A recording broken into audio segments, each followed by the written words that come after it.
quickly sing Radha Madhava and then we'll get right to it. Bhagavatam, Srimad Bhagavatam is so powerful. Krishna is so powerful. Srimati Radharani is so powerful. And all of Srimati Radharani's feminine expansion also are so powerful. So that means Nidra Devi is also very powerful.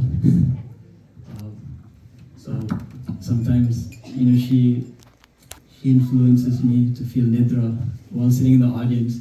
Today I'm here in the Vyasa-san, so hopefully, don't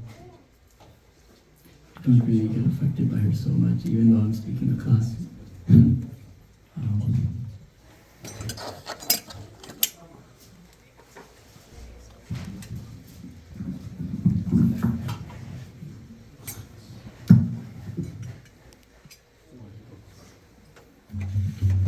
Hare Krishna.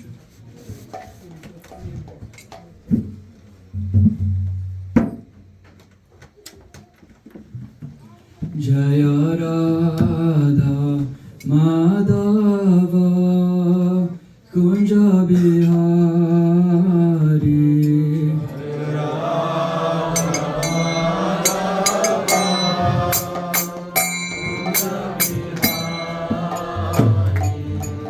Jaya Radha Madhava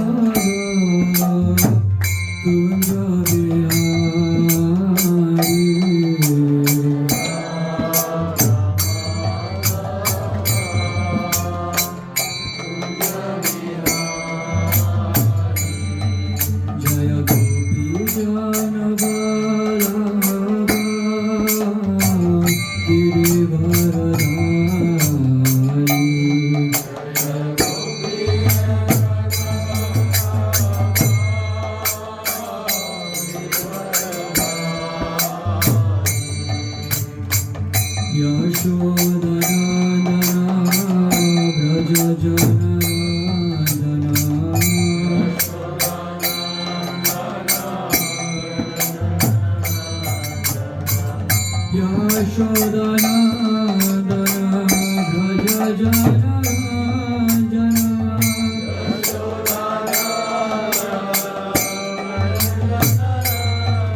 Om Jnana-timirandasya Jnana-anjana-shalakaya Chakshuru-militam yena Tasmai Shri-Gurave Namaha.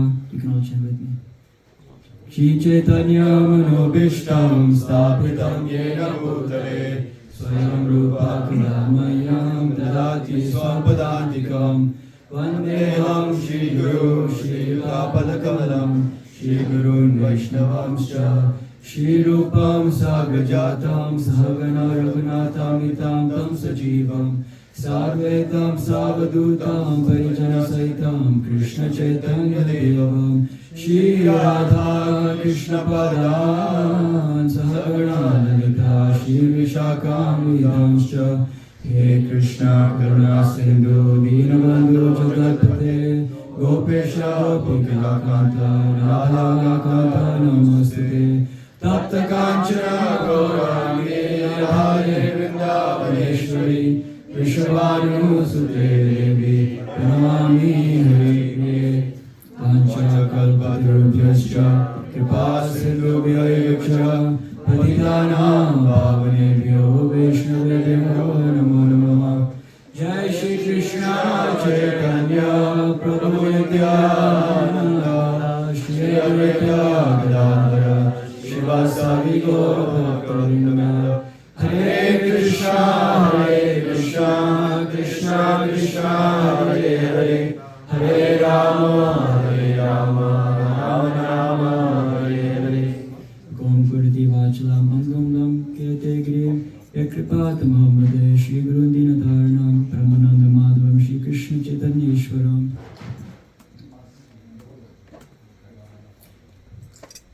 Om Namo Bhagavate Vasudevaya. Om Namo Bhagavate Vasudevaya. Om Namo Bhagavate Vasudevaya. Om Namo Bhagavate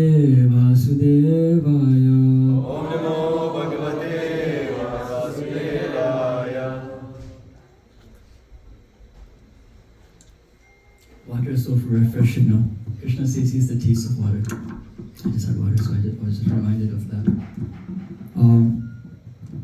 So I was asked to speak on Bhagavad Gita, chapter 3, which is entitled Karma Yoga. There is no specific verse today. We'll go over a few verses because we're going over a summary of the entire chapter 3 of Karma Yoga. How many of you have heard of the word karma before?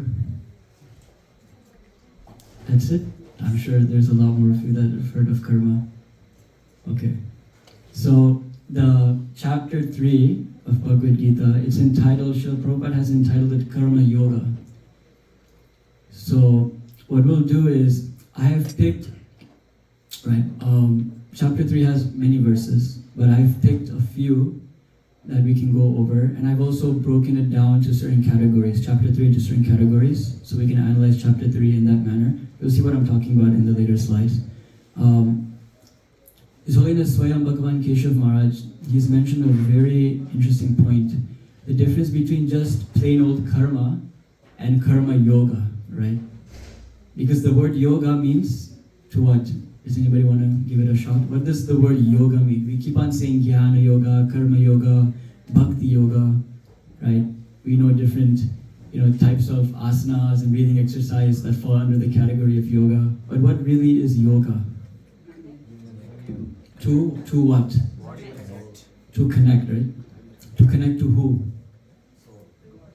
To connect to the body? To who? To Krishna, right? Why Krishna? Why should we connect to Krishna? He is the Supreme Personality of Godhead. Why is he the Supreme Personality of Godhead? I won't ask that question. Yes, yoga means to essentially link ourselves, the spirit soul, to Paramatma, to Krishna. And the process of doing that is yoga. I found this verse in chapter 3, I think it very nicely gives the summum bonum, the essence of really what Krishna is talking about in chapter 3. So everybody can kindly repeat after me. Yagnartat karmano nyatra Loko yam karma bandhanaha Tad artam karma kauteya Mukta sangaha samachara. Work done as a sacrifice for Vishnu has to be performed. Otherwise, work causes bondage in this material world. Therefore, O son of Kunti, perform your prescribed duties for his satisfaction, and in that way, you will always remain free of bondage. Does everybody understand that, what Krishna is trying to say? Work done as a sacrifice for Vishnu has to be performed, right? That is Bhakti Yoga. Otherwise, the work that we perform in our day-to-day activities, it will cause bondage in this material world. Now, what is that bondage? We'll go over. Therefore, O son of Kunti, who is he referring to? Arjuna. Perform your prescribed duties. He is a what? Brahmana, Kshatriya, Vaishya, Shudra. Which one is he? He's a Kshatriya, right? That's his dharma. It's his duty to fight on the battlefield of Kurukshetra. Perform your prescribed duties for his satisfaction, and in that way you will always remain free from bondage. Again, this word bondage is used. Bondage essentially means to be controlled by the three modes of material nature.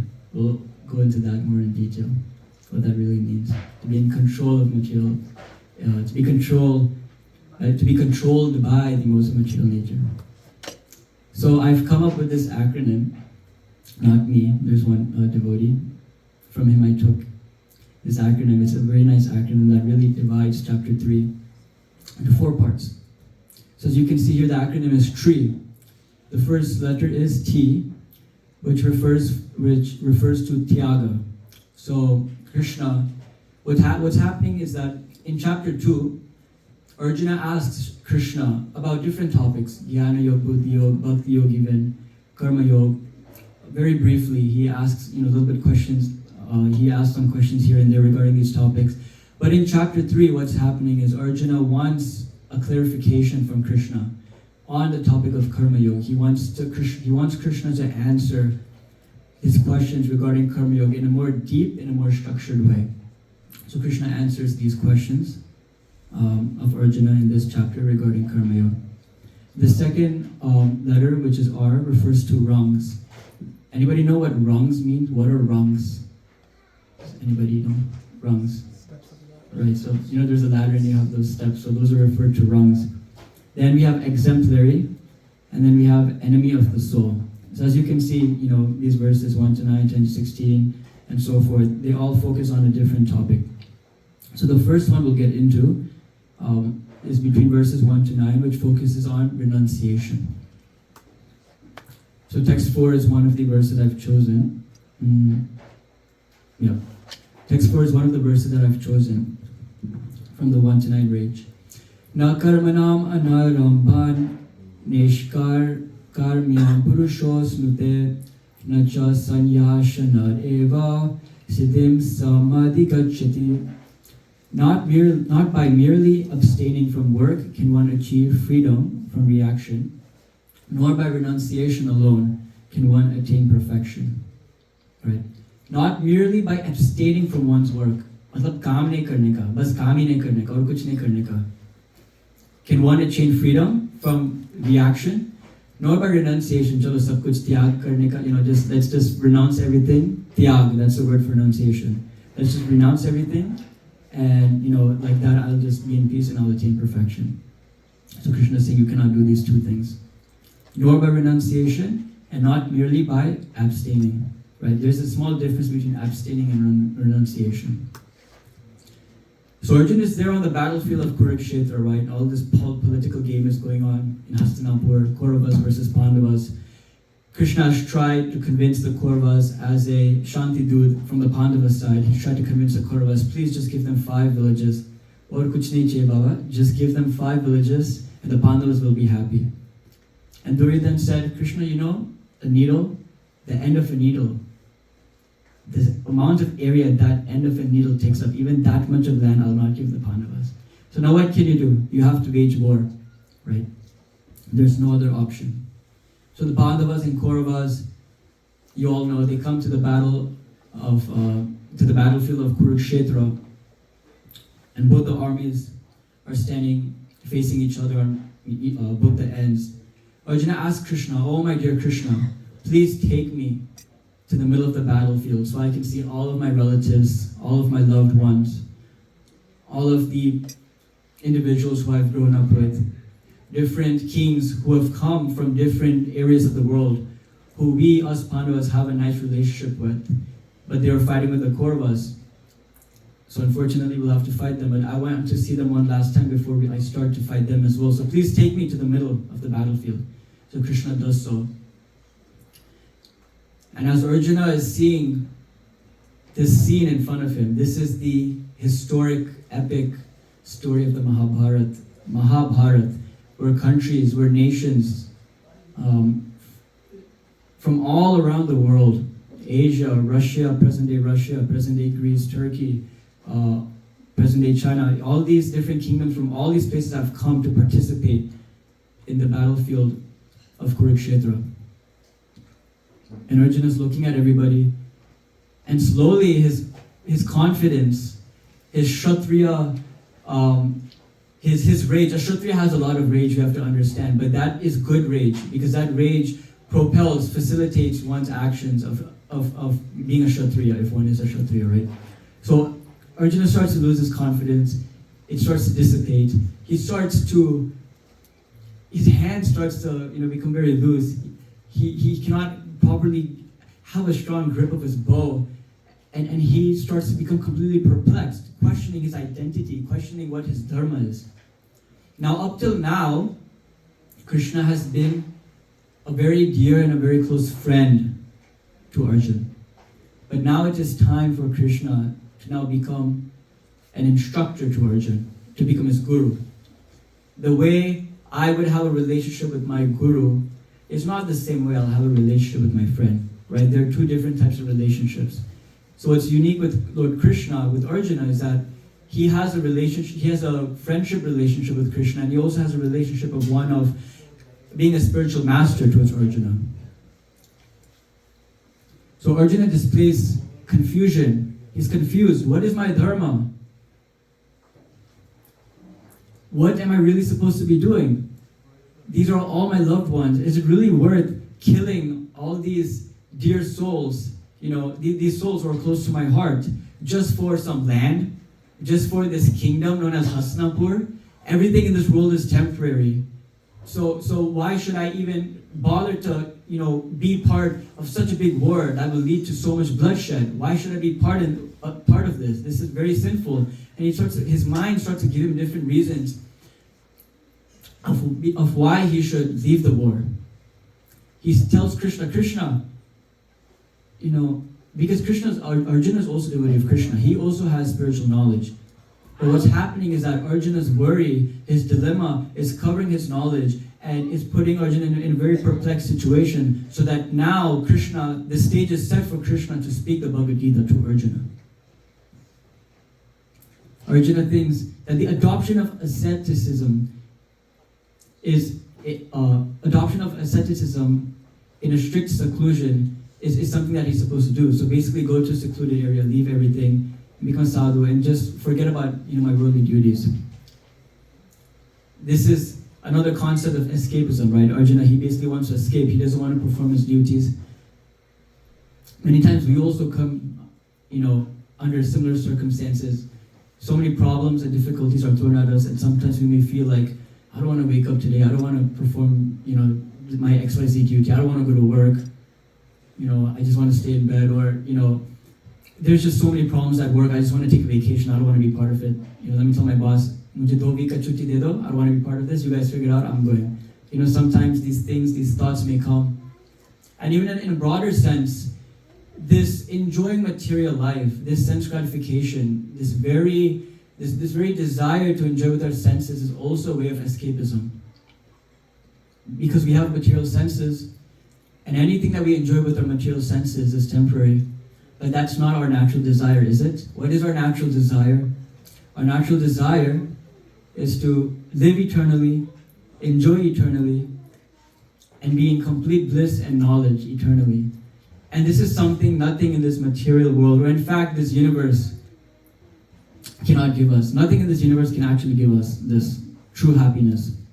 So resorting to material pleasures, resorting to the fact of secluding yourself from the outside world, not doing your duty properly, whether it's because of difficulties or problems or laziness or lethargy, whatever it is, this is not actually the proper solution. What is true renunciation? True renunciation does not entail mere abandonment of worldly duties, but to give up the doer mentality and offer it to Bhagavan. Right? So we'll get more into that. Krishna says that you have to do your duty, period. There's no other way. Right? We have 2 duties. There is the duty of realizing who we are, right? We are not this body, we are the spirit soul. So our first duty, that is called parodharma, right? Our duty. What is our duty? Duty also means religion. What is our religion? Religion of this body, what is that? Because as a father, as a kshatriya, as a brahmana, as a lawyer, as a businessman, we have certain titles that are associated with this body. And because of that, we have to perform those certain activities that we have a relation with. So when we do these activities, we have to do it not with attachment to these activities. Many times, it's hard for us to work or do something and not be attached to the results. Because, "Arey Baba, main ye kaam kar raha hu kyunki mujhe ye chahiye," right? Many times, if we're going to, for example, I'm a student at Rutgers. I want to get good grades. Getting A's, getting B pluses, that's my goal. And I have to work hard for it. So for me to say, I will work hard, and whether I get A, whether I get B, whether I get C, that doesn't matter. I'll leave that on Krishna. My main effort is to give the best thing I can do is to give my full effort. But really, can I really think like that? Krishna's telling us to think like that. That only focus on your endeavor. The results you leave up to him. You're not the doer. You're not in control of the results. You're only in control of what you can do. Isn't that not true? We can only control what we can do. There's so many factors that happen in our life that we cannot control. And those give us so much struggles. They give us so many problems. Why? Because we're attached to those. If something happens in our life that's not under our control, we feel that, why did this happen?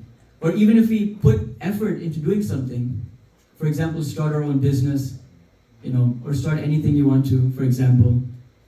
And if it doesn't work out, I spend day and night, day in and day out trying to start my own business and nothing's happening. Tora success mila, tora kaisa banaya. But now it's like what? I made a little money, I started my startup business, but now it's failing, nothing's happening. I've given it my all. I've given it my blood, I've given it my sweat, I've given it my tears. But if he had done that, because naturally if I'm a Vaishya, if I'm a businessman, and if that's my dharma, to be a businessman, I can only put in my best effort, and at the end of the day, whatever results come out of it, I have to leave that to Krishna. Now, when we work with that mentality, then we are not just doing karma. We are doing akarma, vikarma, akarma. We're doing akarma. There's good karma, there's bad karma, and then there's not acting, just no karma. So what is that no karma? We'll get into that as well. So we'll now move on to the rungs part, of the chapter. So I've selected this verse to really explain that part. Evam pravartitam chakram nanuvarta yatiha akhayur indriya ramo mogham partha sajivati. My dear Arjuna, one who does not follow in human life the cycle of sacrifice thus established by the Vedas certainly leads a life full of sin. Living only for the satisfaction of the senses, such a person lives in vain. So now what is Krishna talking about here? So verses 10 to 16, Krishna talks about how there are different progressive ladders and different progressive platforms in which one can situate himself in and work according to those rules and those principles. If we start from number 4, the last one is a group of people. The lowest level, or you could say the lowest level, are those individuals who are completely attached to materialistic enjoyment and they have absolute no spiritual inclination. This means they will just go on acting, go on performing. Either it may be good karma, it may be bad karma, it doesn't matter for them. The point is they want to live their life to the fullest, whether that may be in a sinful way or in a good way. They have no interest in cultivating God consciousness or Krishna consciousness or self-realization. They have zero spiritual inclination. Bas jao, enjoy the moment, live your life to the fullest. Don't think about tomorrow, just be in the present and just live your life. As long as there's a smile on your face right now, that is success. That means you're happy, right? So people who are very much materialistically inclined. And then there are people who are a little bit better than that.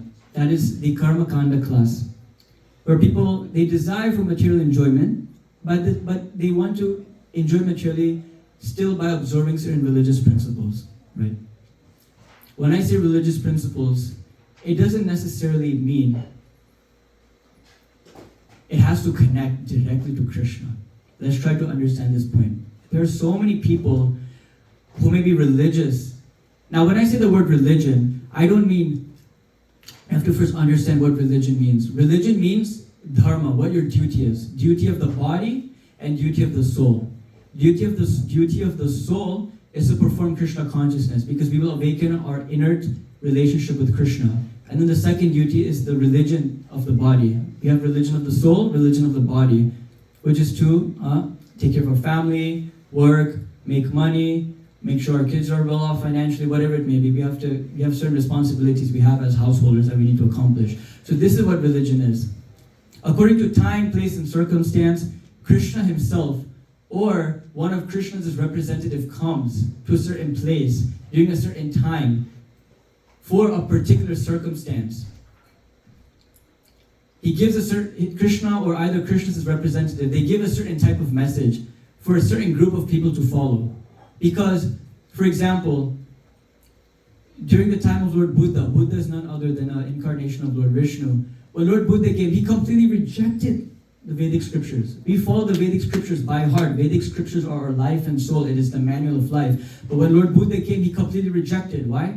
Because the main reason he rejected it was because many brahmanas were taking advantage of, there are some parts in the Vedic scriptures that mention about how, for example, there's one place where it says how on this specific day, you can kill an animal, offer to goddess Kali, and you can eat it. But the repercussion of that is that in your next life, that animal which you killed will come back in your next life and kill you. That is a reaction you will incur, but it is okay. You offer this to Goddess Kali, and then you can eat it on this specific day, during this specific time you can eat meat. So certain religious or regulative principles like this is given for those who are in a very malecha, very low class of society. But if somebody who's not so attached to such sinful activities and simply uses their intelligence, he will think, what in the world am I doing?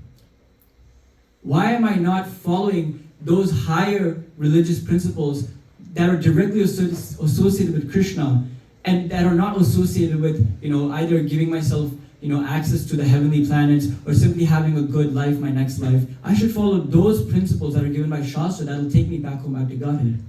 Not follow those good, be a good person, be a good type. Of course, that is there mandatory. But we have to understand, just by being a good person, we will not attain the goal of life.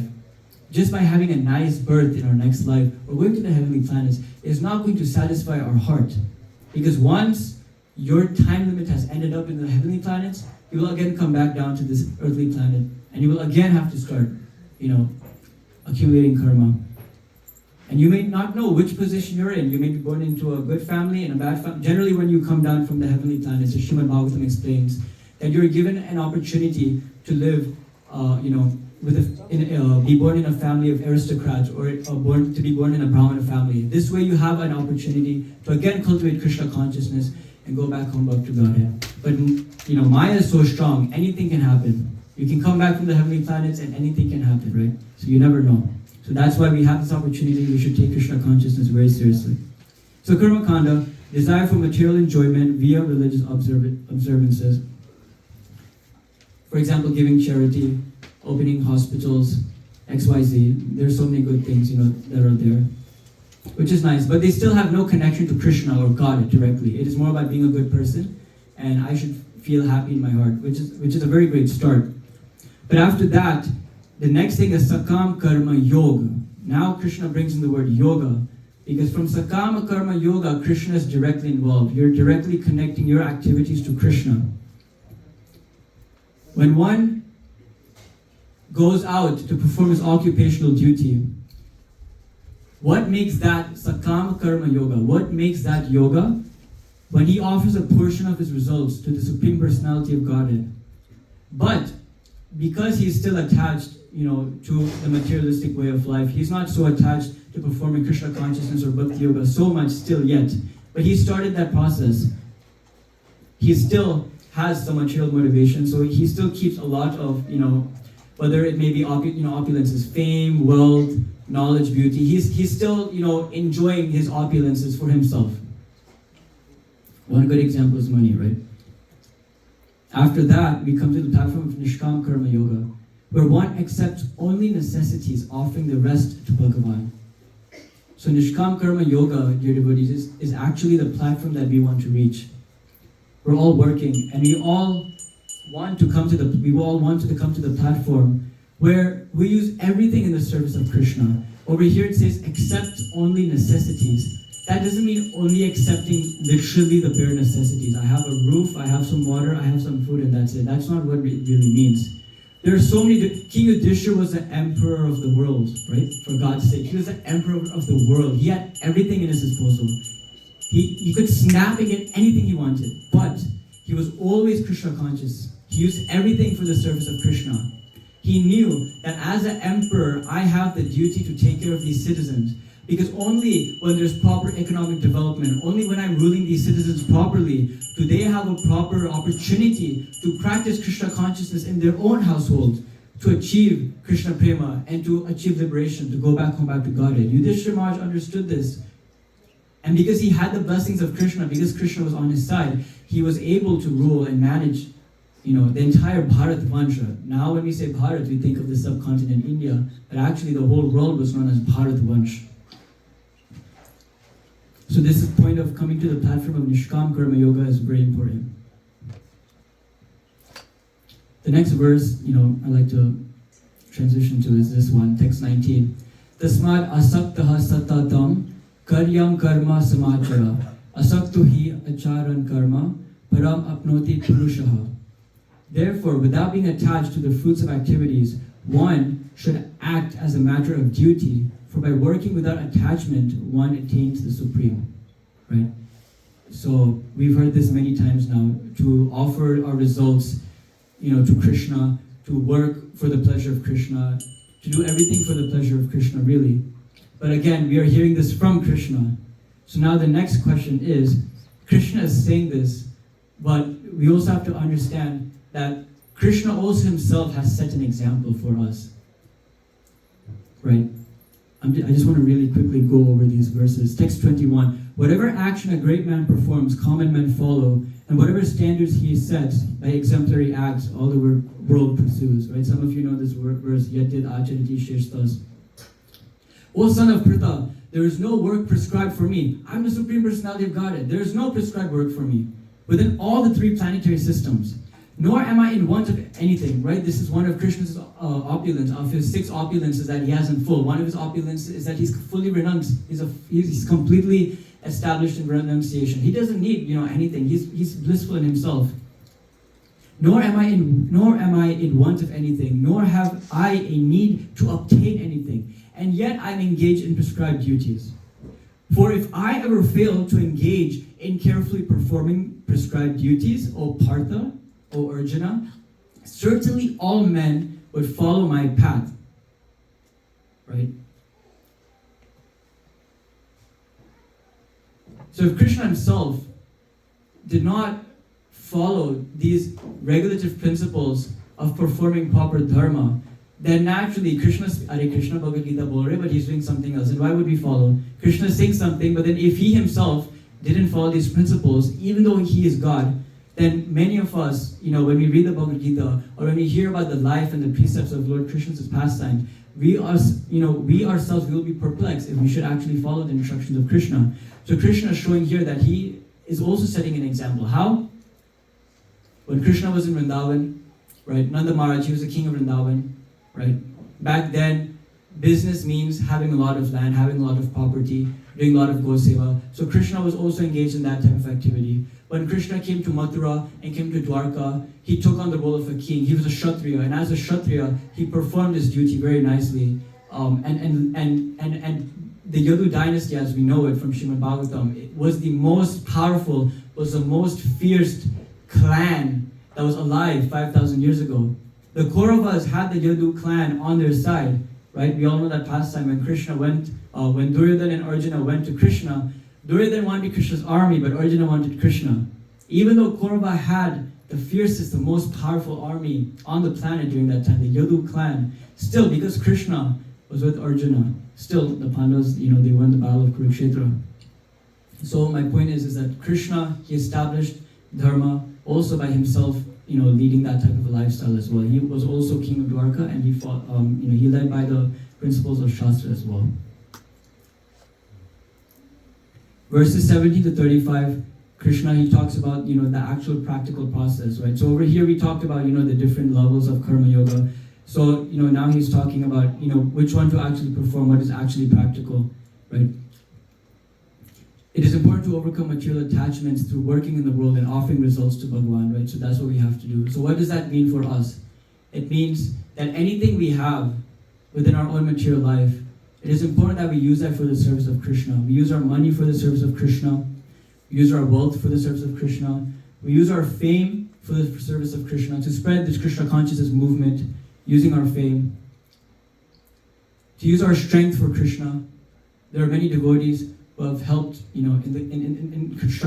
the construction of many ISKCON temples, just to set this entire, center up, to clean up after the, all the devotees who had prasadam and left, whatever bodily strength we have, to use our strength to serve the deities, to come together congregationally and chant Hare Krishna, Krishna Krishna, Hare Ram, Ram Ram, Hare Hare. To use our strength in the service of Krishna. So literally to use as much as we possibly can in the service of Krishna. Krishna consciousness is that simple, right? And by doing this Nishkam Karma Yoga, by acting and doing our occupational duty for Krishna, as well as performing these devotional activities for Krishna, such as chanting the holy name, reading Srimad Bhagavatam, associating with the devotees, serving beautiful deities, Radha Shyam Sundar and Shishi Nimai Nitai. Going to the Dham, many of you have come back, from Vrindavan Dham. As Karthik just passed, many of you were in Vrindavan, and some of them have come back. So they've come back with so much energy. They've come back literally with so much spiritually surcharged energy. If you only sleep in Vrindavan Dham, you get 1,000 times the benefit for Dhamvas just by sleeping. Sleeping is the only activity that you can do in Vrindavan Dham where literally you do nothing and you're getting spiritual benefit. Any Dham, right? Because you're still staying in the Dham. So any activities that these devotees have done in the Dham, they've received 1,000 times the benefit. They chanted 16 rounds in Vrindavan Dham, that is equivalent to 16,000 rounds in Vrindavan Dham. So that's why it's very important to go to these Dham, Shri Mayapur Dham, Shri Vrindavan Dham, Jagannath Puri Dham, Dwarka, Pandharpur, there's so many dhams in South India as well. Go to these dhams, do yatra. This will really surcharge us. And this will give us more strength to actually give more of our possessions to the service of Krishna, right? Many of us, we're doing Krishna consciousness, but we only like to offer a certain amount of portion, a certain portion of what we have to Krishna. We're not really there where we can really offer majority of our possessions to Krishna. And when I mean by offer, I'm not talking about donating or giving up. I'm talking about the mentality, having the mentality, that while I'm doing any activity within my life, I'm always thinking of Krishna, and somehow I'm connecting it to Krishna. Somehow it is benefiting Chaitanya Mahaprabhu's movement of spreading Krishna consciousness. Somehow it is benefiting my own self. It is purifying me more so that I can think of Krishna more easily, and so my mind is becoming more attracted to Krishna, right? We have to connect Krishna to everything. This mentality is really important, and we have to, even though it may seem artificially that we're cultivating this mentality, our mind will go here. We have to bring our mind back and remember Krishna to, practically as much as possible, connect all of our activities to Krishna. Then we will actually be able to see Krishna within our lives. We'll be able to actually feel Krishna in our lives. One time somebody asked Srila Prabhupada, vice versa. Srila Prabhupada asked his disciples, how do you know Krishna is there? Somebody said, oh Prabhupada, just chant Hare Krishna. Somebody said, Prabhupada, we know from Srimad Bhagavatam, from the books you gave us, Krishna is there. But Prabhupada said, no, none of these. Then one devotee said, Srila Prabhupada, one very humble devotee said, Srila Prabhupada, because we can feel Krishna is there. And Prabhupada said, yes, we can feel Krishna. How many of us have been in the movement for so long but we're unable to feel Krishna? Sometimes I've seen many devotees, sometimes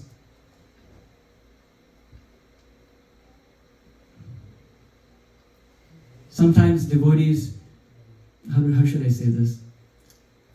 We have to check if you're sincere or not. Right? It's not a joke. It's a real thing. Krishna consciousness is the real thing. You have to check if you're sincere. How more merciful is Krishna going to get? Is he going to get more mercy? Is he going to come in an incarnation that's more merciful than Chaitanya Mahaprabhu? Is he going to give us an easier process than chanting Hare Krishna? We have it right here. Why are we not taking advantage of this diamond? We are. But now the next step is that we've come in contact with Krishna consciousness. Right? And for those of us who are new to Krishna consciousness, it is now important to really take the next step to learn more about Krishna, to really implement this practice of chanting Hare Krishna because it works. And don't you want to experience what Hare Krishna really does in your life? Because it does wonders. And for those who have been in the movement for a while, right, we really have to have that desire. Everything, we need to have that purvarag. This is for devotees, initiated devotees, or devotees who have been in the movement. What is purvarag? Purvarag means to do devotional service with greed. We need to have that greed when we're doing devotional service. That Krishna, I want you, period. Krishna will give, he may give you $1 million. You may want him and he'll give you $1 million. You want $1 million or you want me? No, we want both. We want $1 million and we want Krishna also. But no, Krishna is really testing you. Because once Krishna gives a small percentage of himself to you, once he gives a small percentage of the beauty, of the experience of doing pure devotional service to you, your mind will explode. You will be like, no way such a thing exists in this world. You will have that most precious gem that Krishna wants to give it to you. But Krishna wants to see, you want it? Do you really want it? What do you want? You want this, or you want these material things? These material things, you can go to the demigods, they'll give it to you much quicker. But you want Krishna Prema? This is really the answer to all of our problems, Krishna Prema. So many problems will be in your way, but within your heart, Krishna will be there. The taste, the nectar, the ras of the holy name will be there on your tongue, in your ears. You chant Hare Krishna, and the holy name will be right there with you. And no matter what problems you go through, you will be dhira. You will be very stable. You will be very steady. You will not be affected by all these problems, right? Problems is the reason why people want to find God or find the truth. This is the utmost, this is the most ultimate solution, the best solution for the age of Kali. Chanting of Hare Krishna to develop our loving relationship with Krishna. Okay, chalo. I got Krishna Prema. I've done my duties properly. Everything is fine. But now what? Does that mean I can now leave my duties? I can now, now I can live a life of, I can live a very aesthetic life. I can go to the forest, I can stay in my own home, do my own sadhana, just chant Hare Krishna, detached, disconnect myself from the world. Krishna says no. Now, you must actually use whatever little time you have to set a proper example for other people. This is called Acharya. The founder Acharya of International Society of Krishna Consciousness, A.C. Bhaktivedanta Swami Srila Prabhupada Ki. What does it mean to be an Acharya?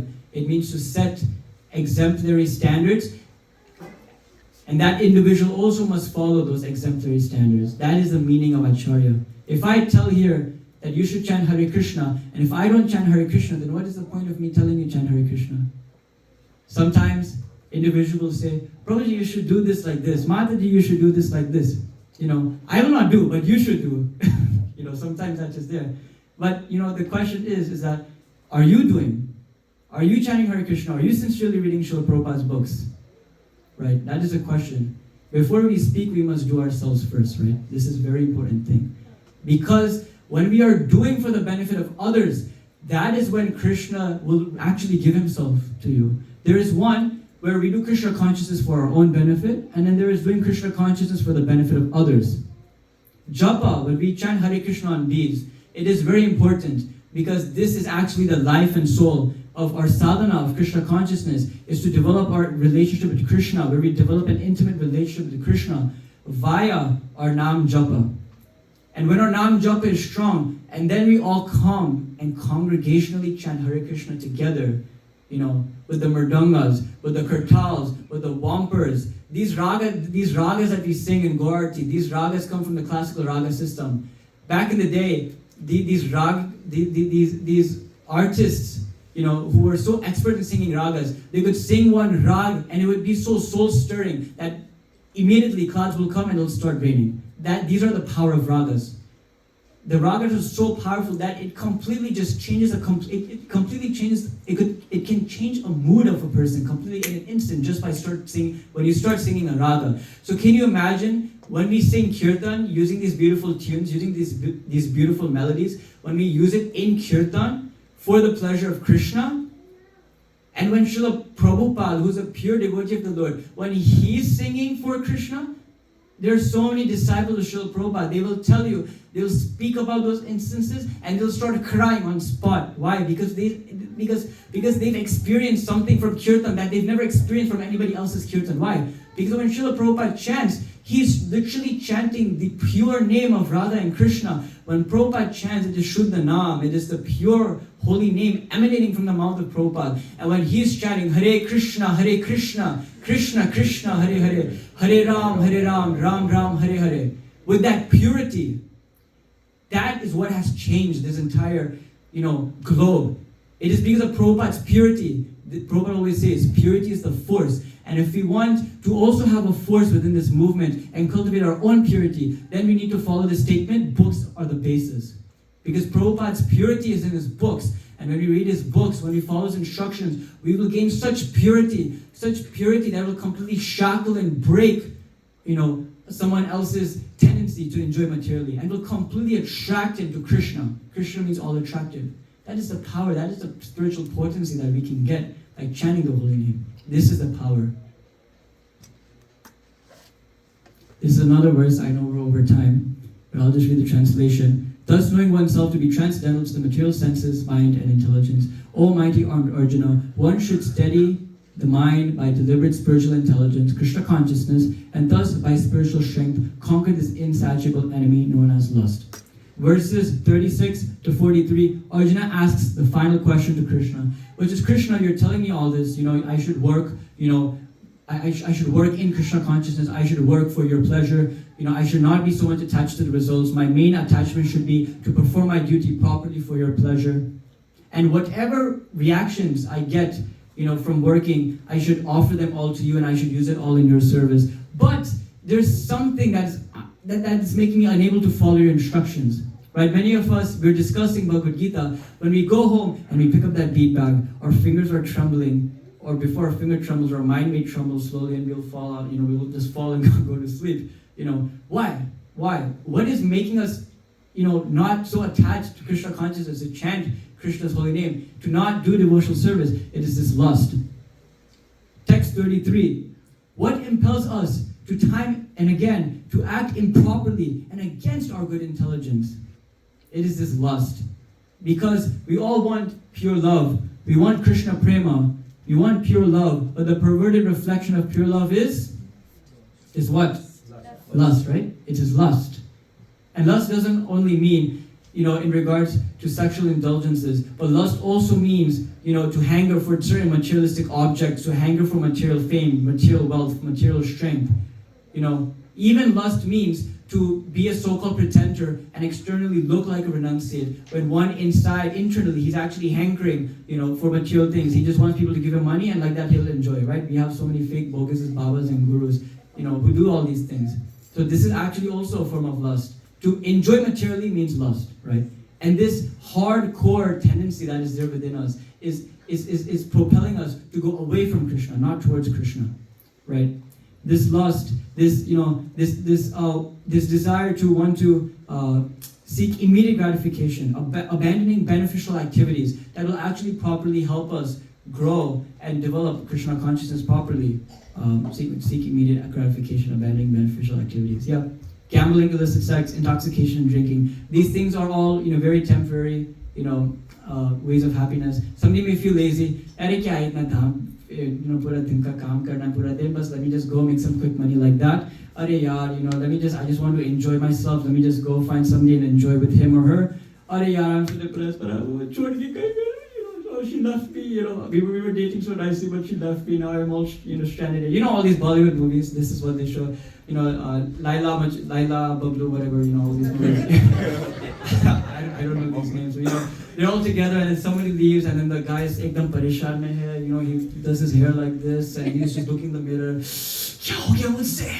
Nahi, aise kaise ho sakta hai, and then he starts drinking and this and daru and pura, all this, and the movie is basically all about this. So people find, all these ways to escape. Again, back to the concept of escapism. They look to escape the struggles and difficulties of life by resorting to all these short-term ways of happiness, right? But this is not really the right way to become happy. The right way to become happy is to, one, do your dharma, properly facilitate financially, and in all aspects of your life, yourself, your family, society, do your duty properly according to the principles that Krishna has given in the Bhagavad Gita. And at the same time, while you're doing your occupational duty, practice Krishna consciousness, chant His holy name, read Srimad Bhagavatam, associate with devotees, perform in Harinam Sankirtan.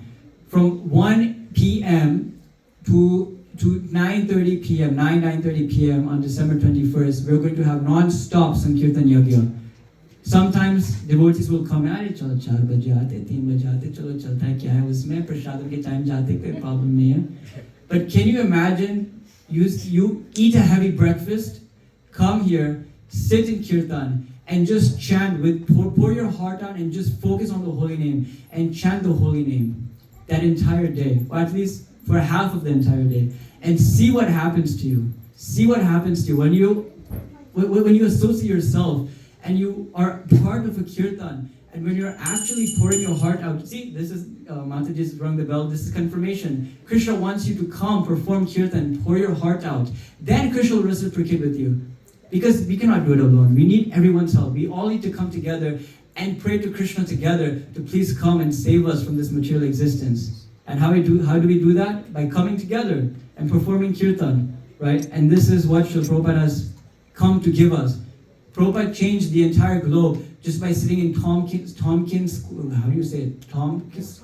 I can't even say it. Square Park. He came to Square Park. He came to T Square Park. And he just had a pair of kirtals and he started Hare Krishna. And that's how he started the revolution. Just by performing Harinam Sankirtan. Everything else came later. But chant Hare Krishna, chant Hare Krishna, chant Hare Krishna. And then you will be happy. Okay? Hare Krishna.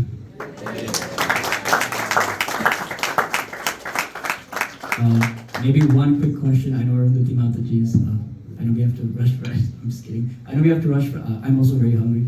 But if anybody has any last questions, we can take just one question. If anybody has anything. What we can mainly take, if I was able to contribute anything today, really, the number one thing we should take is this Naam, chanting the holy name. It is the most powerful, best possible way for us to change our lives. Facts.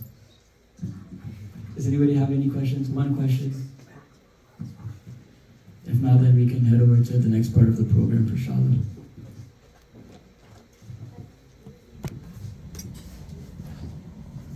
Okay, thank you very much. Hare Krishna.